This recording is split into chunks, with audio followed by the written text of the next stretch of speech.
Welcome to the CX Coffee Chat, brought to you by The Nest. Grab your cup, settle in, and let industry leaders spill their CX beans.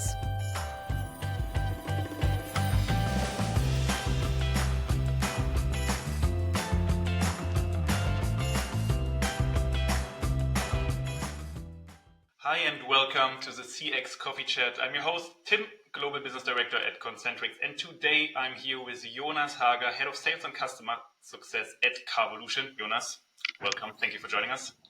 Thanks for having me. First question, as always, could you please introduce yourself to the audience? Yes, very happy to do so. So as you said, Jonas, working at Carvolution, is a Swiss startup offering car subscription. Working here since 4.5 years.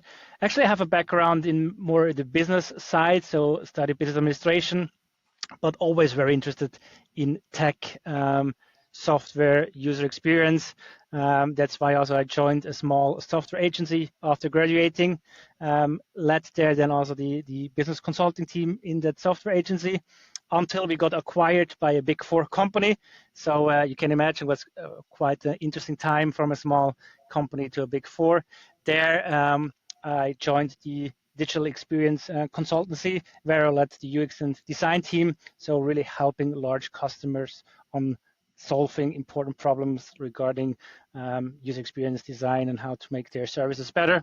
And after 4.5 years, I thought I want to join or switch a little bit sides before, always on agency consulting.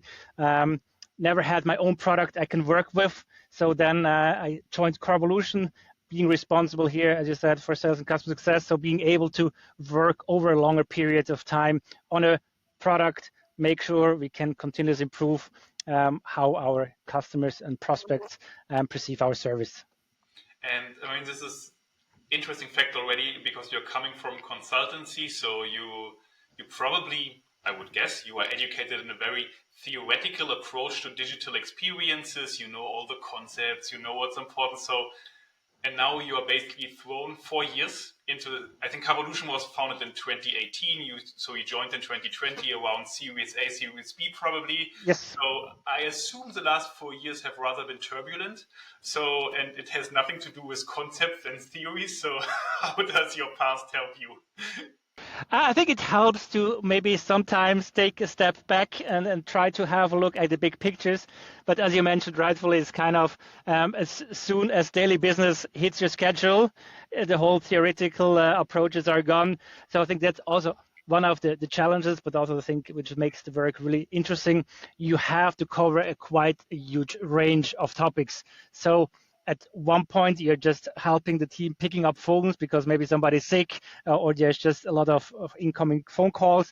And on the other hand, you maybe work together with the management team on scratching out the strategy for the next years, how to secure another funding round or how to improve your business overall. So that's something which I think it's really something which is really helpful for me personally to have this large spectrum of tasks, but can be also sometimes a little bit challenging, obviously, that you have to switch the context in your head quite from one extreme to the other. And I mean, speaking about customer experience, and Carvolution is, working in a very competitive market, the car subscription market, with different players, with different kind of business models. So I would assume customer experience, customer success is one of the key drivers behind your business model and the one key thing you are focusing on, except revenue, obviously. I would say it's a really important aspect.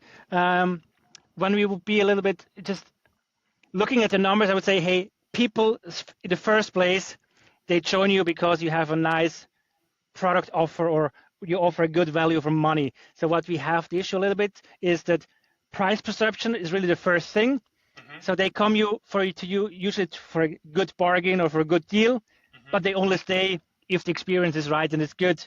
And for us as car subscription provider, I often joke about this. If we have a happy client, usually the client doesn't hear a lot of us because it means everything works well, the car drives, all the tire change work well, there is no accident, no breakdown. So we don't have a lot of touch points during the usage of our product. which is something which is nice, but also is really difficult when how to give a good impression to the client. So that's why I think it's really important that the few touch points we have, we managed and excellent. So that's a little bit the advantage and disadvantage of that product we have. And I mean, since you're basically covering the whole spectrum for now as head of customer success and sales, I assume you are also the main firefighter. So are there, I don't know, some notable achievements or I don't know, structural components you implemented that you are particularly proud of, or something that was just a major pain in the past and you resolved?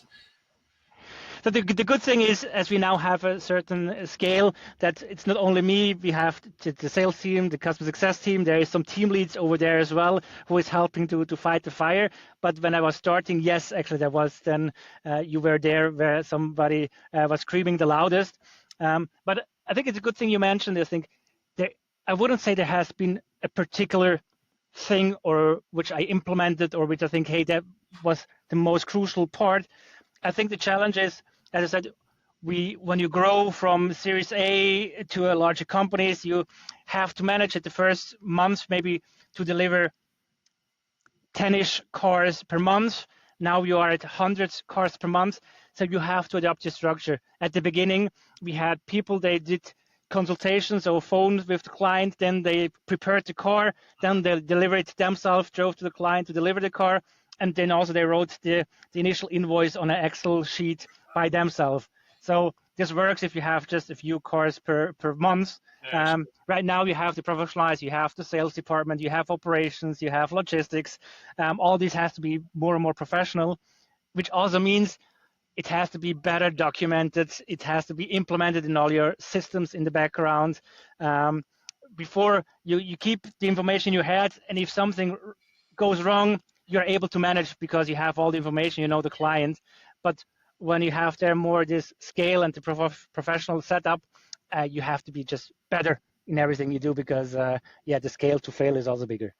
Very good bridge you have built me. Let's talk about tech and tools, because writing something in an Excel file and coming from, I tried to build my own company in the past. I mean, we did it together with my co-founders, but I think translation of processes into tech-led processes was something we really struggled with. So how did you move away from your Excel file invoice? I would say it's a hard process, and I think that the most important thing is really that you prioritize right. So as I said, first you begin with a kind of a spreadsheet, and then we have there's often this question, make or build, should you do it your own or should you use an off-the-shelf solution? And we choose something in between. So we use an out-of-the-box CRM software where we use to track all our customer interactions, and this works very well, and there we just have to make sure we're using it right. But for the whole management of our car subscriptions, so durations, invoicing, you can adopt your subscription with us. You change your monthly mileage. You can do all that. At the point where the time we started, there was no off-the-shelf product for that, obviously, because it's a new business model. So there we had to build something by ourselves. So our IT department had to build the software completely. We started it, and then over time, it gets more and more complex. So there, I think we have really make maximum use of the standard software we use. There also this whole AI topic, we can profit there a lot because they're out-of-the-box solution which we can use. And we have our core software where we spend a lot of time and development resources to keep up with the business. But it's really, really something which I think every founder, every team can relate. There is never enough IT resources to develop things you have on your mind. Yeah, sure. And I mean, just sticking to that AI topic a little bit, because obviously that's a topic everybody is speaking about at the moment. And I assume you conduct, pilots internally or whatever. Is there anything you can share already, anything that was astonishing or anything that was just like opening your eyes and, okay, this shit is obviously not working? So That was really, I think it's quite easy when I like to have numbers to justify my decisions or see, okay, in which direction we go. So you can this quantitative data where you have a lot of data points. This is rather an easy thing which you can, but we, especially in sales, but also in customer success, you have a lot of interactions, just a lot of qualitative data, which is really hard to actually get behind on a large scale. I'm not able to listen to all the calls and do transcription. So I would say kind of 18 months ago, I did an intensive market research for myself to see, okay, are there conversational intelligence tools which could help to capture all these things? And my main issue was, as we probably, we are based in Switzerland. The Swiss German dialect is not so easy to transcript. So when I did this 18 months ago, I sent to all the provider I talked with, I sent an MP3 file of a really dialect-heavy conversation we had, and can we send me the transcript? And there was really nonsense. So there is nothing you could really get out of the topic. And right now, when you do it right now with our phone software provider, it's getting really good. Even if it's Swiss German, you understand kind of what's the main conversation about, what's the sentiment. So I think there, for us in Switzerland, understanding Swiss German for AI was really a game changer. So it really helps when then just open your CRM, you see the summary of the call that your colleague had in your CRM. This was really helpful, something which helps a lot. We're currently piloting a lot of real-time accent reduction tools, which is also something that we are looking forward to utilize for Swiss market. Yeah. Yeah, that's in Switzerland. It's really difficult because also the difference between the regions are so big. Yeah. And the other thing is, which is really, we are a small market, but still have usually 3 spoken languages. And we also have a huge expat community in Switzerland. So English is also an important language. So this multi-language topic is really a challenge as well. Because you are so data-driven, and probably this is also something you have learned in your previous consultancy years, that every decision has to be built on a proper data set plus gut feeling. But what are the key metrics and KPIs you track currently in customer success? We have some quite, I would say, basic KPI set, like your NPS score, time to first contact, time to resolution. So that's something which is really important. When we have in our business model one crucial, I would say, moment of truth, when you have a car return. I don't know if you ever had, for example, a leasing, or when you are on holidays, you have a rental car. When you get the car back, you have to inspect it, see if there's any damages. And obviously, if there are any damages, you have to pay for it. So this is really, for us, crucial to understand how people do perceive this. So we do there also a lot of surveys. How happy are they with this step in the process? So we have some surveys we put along the customer journey to measure certain moments of truth. I don't believe that we can really measure the absolute how happy the client is, but what we can measure is there are changes. If the client getting happier or unhappier, and then see are we going in the right direction or not. Got it. And tackling the sales portion of your title, I assume sales for Carvolution is also a digital experience-led sales, right? And putting the right processes and customer journeys in place. But yeah, tell us a little bit about that. Yes, I think sales is really digital. We don't have kind of these fancy showrooms you often see for the old car manufacturers. This was also kind of a deliberate decision that we want to save that money and have a better product instead. But what is also something which for me was an interesting learning when joining is that your car subscription, or the car in general, is usually the second largest household spending item. So people still don't feel too comfortable to do it 100% digital without human interaction. Mm-hmm. So most of the people, they want at least once in their journey, pick up the phone or do a Google Meet or Hangout kind of and talk to some real person. They want to see, okay, do they pick up the phone?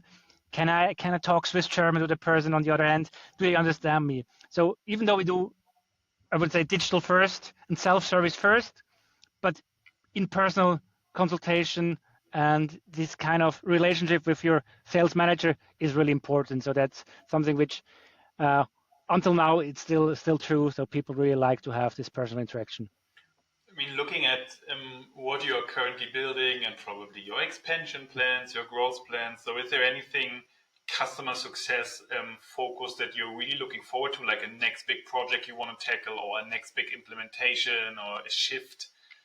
I think what the car subscription is also a little bit, or subscription products in general, I think when we acquire a new customer, and this is for a car in special, I would say, after a certain period, for us it's in maximum 4 years, we need to return the car. So as residual values change. So after 4 years, we have to get back the car. So we cannot just leave it until 10 years, and then so every 4 years we have to regain the customer again. So we have to get them a new car, a new subscription. So this was really means that we invest a lot of time and still are learning a lot. How can we manage this whole life cycle, not from first interaction to first contract, but from first interaction to first contract to second to third to fourth contract. So, and given the age of the company, we're still in this learning circle, how we can this whole continuous customer relationship, make it more sticky, make it better, and learn what our clients actually wanted in us for a second car, for a third car. Got it. Yeah. One thing I wanted to just go back to, because you told me in advance, is your founding story. Yeah. Because I think this is, and I think personally, and also like looking at an investor at the ecosystem, is like companies that try to solve a personal ease are usually most successful in the beginning. So can you tell us a little bit about that? Yeah, actually, as I said, it's a kind of a personal need. So one of our co-founder, Leah, when she graduated and then had her first job, her first regular income, she also needed a new car to commute. And then she was in the market from getting a new car, but actually she didn't find a solution which suits her needs. So she didn't want to buy a new car, because a new car is really expensive. You just have your first job, so you cannot afford buying a brand new car. Leasing would be an option, but as you all know, when you're just graduating, you want to see different employees, maybe travel again. So you don't want to have a commitment of 3 to 4 years. And then buying a used car, which would be the other option. Sometimes you just don't feel comfortable in getting a used car. You don't know how is the quality. Does it break down the moment you pay the first invoice, kind of. So she wasn't satisfied with the option on getting a new car. That's where she thought, hey, there has to be a way to make this better. And she looked a little bit around the globe, and there was some first car subscription provider in the US where she got inspired, and then looked for a founder team here in Switzerland to solve her problem for her, but also for the rest of Switzerland, hopefully. You're currently a team of, what is it, 80 people, 80, 90, 75, something around 75, that? 80 kind of, yeah. And when you started, I assume it was 15, 20? I think when they first started, they were just a handful, kind of 5. So really, when you started 4 years ago. Oh, when I started, yeah, we were around, I think 20 people, okay. Exactly. So basically, during those 4 years, the company has quadrupled in size. So what are your biggest learnings, or in setting up, I don't know, your department, and what would you advise to people in your position 4 years ago? I think what's really my learning is to do it more focus on kind of building the big vision, but also then go into detail. So I think always remind yourself you have to be really strong on the details, but never lose the sight of the big vision. And sometimes, as you're in the operations, as you said, firefighting modus, you tend to forget to take a step backward, look at the big pictures. And sometimes you just have also to remind yourself, hey, we already went a good journey and we solved a lot of problems, even though there are a lot of problems ahead of us, a challenge to overcome. But taking this step back and sometimes just be proud of you and the team and say, hey, now we already managed so much. Obviously, as you know, as startup founder, there will be a lot of challenge ahead, but also have this don't get down because you just have to firefight a lot. Because I think that's something which is really, really important. And I think it's not only important for you yourself, but also take the team with the journey. So not when you hire new people, they don't have the same experience as you have. So maybe I often show something, hey, look, 2 years ago, this process I know is still a bit rocky, but 2 years ago, you had to go into PowerPoint to create your own document for the client. Now you just have to enter 2 values and it is generated for you. So take them with you, that they see, hey, we are moving and we're moving in the right direction. Thank you so much, Jonas. I mean, looking at the time, 20 minutes. I mean, this is a proper coffee break. probably a little too long for our employers, but it's fine. So thank you so much for joining us today, and thank you all for listening. This was the CX Coffee Chat, and we'll be back soon. Thanks, Jonas. Thanks. Bye, Tim.